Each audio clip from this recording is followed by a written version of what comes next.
Assalamualaikum warahmatullahi wabarakatuh. Salam sehat, salam sejahtera buat kalian semua dimanapun kalian berada. Jumpa lagi di ANA Channel.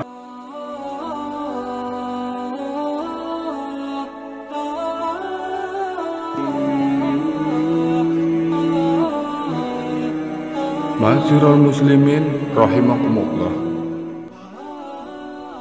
Nabi Muhammad SAW bersabda, "Tahukah kalian apa itu ghibah?"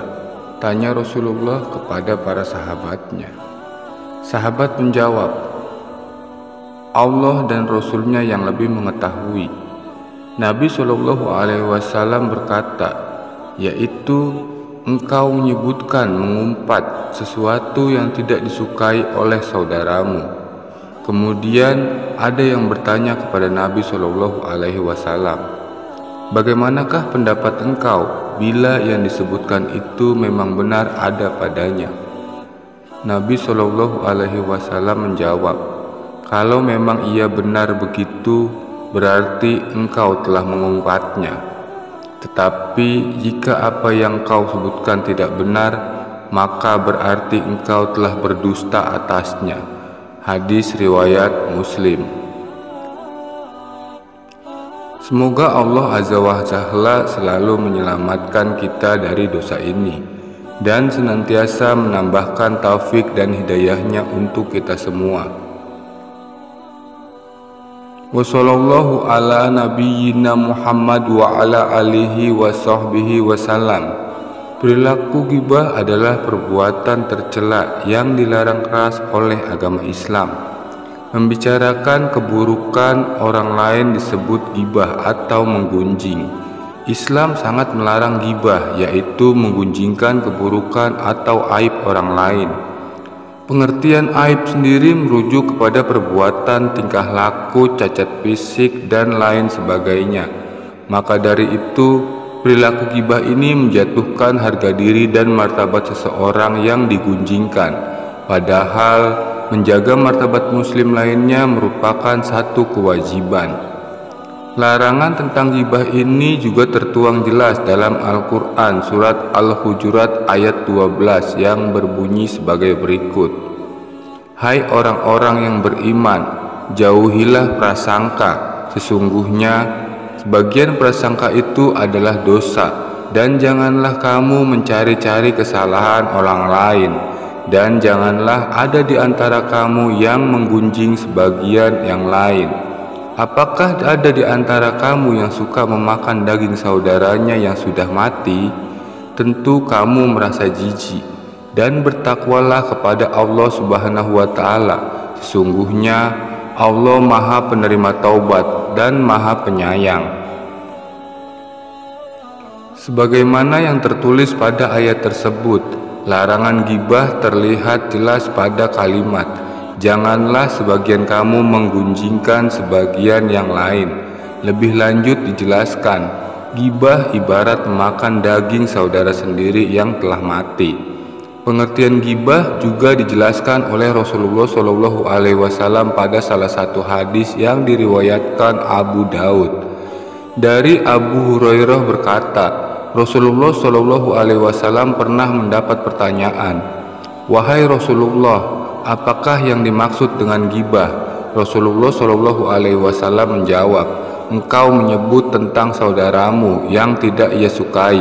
Rasulullah ditanya lagi, "Bagaimana pendapatmu jika apa yang ada pada saudaraku sesuai dengan apa yang aku katakan?" Rasulullah menjawab, "Jika apa yang engkau katakan itu memang benar, maka engkau telah berbuat ghibah. Namun jika tidak, maka engkau telah berbuat fitnah." Hadis riwayat Abu Daud.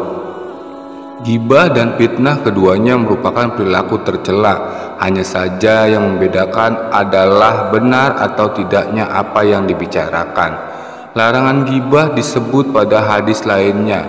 Nabi Muhammad SAW bersabda, "Barang siapa menahan ghibah terhadap saudaranya, maka Allah Subhanahu wa Ta'ala akan menyelamatkan wajahnya dari api neraka kelak pada hari kiamat." Hadis riwayat Tirmizi.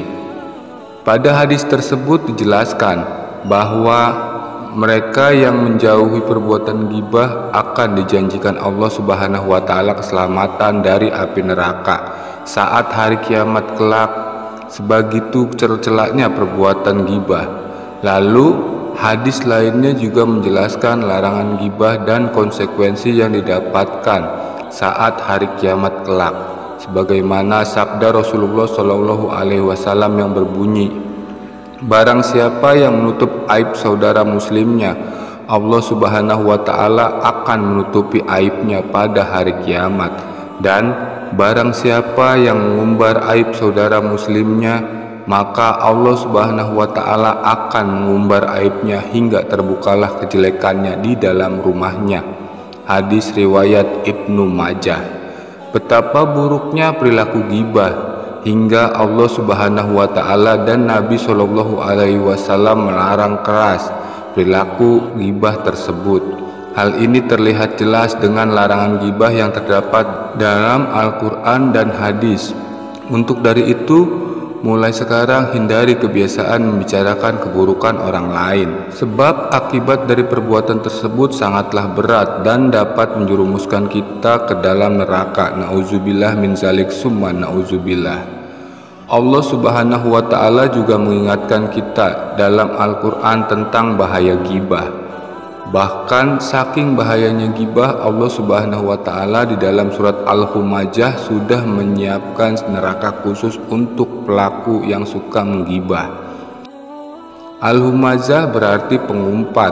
Surat ini menjelaskan tentang siapa yang paling merugi karena bersaing secara tidak sehat dan memperbanyak harta yang membawa kerugian di hari akhir nanti. A'udzubillahi minasyaitonirrajim. Bismillahirrahmanirrahim. Wailul likulli humazatil lumazah allazi zama amalau wa addadah yahsabu anna ma lahu ahladah kalla layumbazana fil hutamah wa ma adraka mal hutamah narullahil muqadah allati tattali'u alal afidah innaha alaihim muqsadah fi ammadim mumaddadah. Artinya, celakalah bagi setiap pengumpat dan pencela yang mengumpulkan harta dan menghitung-hitungnya. Dia manusia mengira bahwa hartanya itu dapat mengekalkannya. Sekali-kali tidak, pasti dia akan dilemparkan ke dalam neraka hutomah. Dan tahukah kamu apakah neraka hutomah itu? Yaitu api azab Allah yang dinyalakan, yang membakar sampai ke hati. Sungguh api itu ditutup rapat atasnya diri mereka, sedang mereka itu diikat pada tiang-tiang. Kata wail di awal surat bermakna siksaan, namun ada juga yang mengartikannya sebagai jurang jahanam bagi orang yang suka gibah dan mencela orang lain. Sementara kata humazah dan lumazah memiliki arti yang sama. Menurut Ibnu Abbas, kedua kata tersebut berarti orang yang suka mengadu domba, orang yang memisahkan saling mencintai, dan orang menyimpangkan aib pada orang yang tidak memilikinya. Orang yang gemar melakukan gibah dan mencela orang lain cenderung suka mengumpulkan harta dan menghitungnya. Menurut Imam Kazim, terdapat dua kriteria sebab seorang gibah dan menghina, yakni dia orang yang bangga pada dirinya sendiri karena memiliki harta serta menganggap orang lain lebih rendah dari dirinya. Dalam ayat ketiga surat Al-Humazah, Imam Kazim mengatakan, surat ayat tersebut menjelaskan ada orang yang mengira dia tidak akan mati karena kaya dan memiliki harta. Sementara surat Al-Humazah ayat keempat menegaskan bahwa harta tidak membuat kita abadi. Pada ayat 5 dan 6 dijelaskan tentang hutomah atau neraka Allah yang dinyalakan dan tidak akan pernah padam. Menurut penjelasan Imam Kazim, neraka ini diberi nama hutomah karena dapat menghancurkan dan meremukkan tulang-tulang. Rasulullah Shallallahu alaihi wasallam bersabda, Api dinyalakan selama 1000 tahun sehingga menjadi merah, kemudian dinyalakan 1000 tahun lagi sehingga menjadi putih, kemudian dinyalakan lagi 1000 tahun sehingga menjadi hitam. Itulah hitam. Hadis riwayat Imam Turmuzi. Neraka Huthomah membakar orang-orang yang masuk di dalamnya. Api neraka itu bahkan membakar hati. Menurut Syekh Sawi, Allah Subhanahu wa Ta'ala menyebut hati dalam ayat ini karena hati adalah jasad yang paling lembut. Sedikit saja terkena siksaan, sakitnya luar biasa. Nauzubillah min zalik summa nauzubillah. Wallahu alam bisawab. Demikian video kali ini, semoga bermanfaat, menambah ilmu serta wawasan untuk kita semua. Billahi taufiq wal hidayah. Wassalamualaikum warahmatullahi wabarakatuh.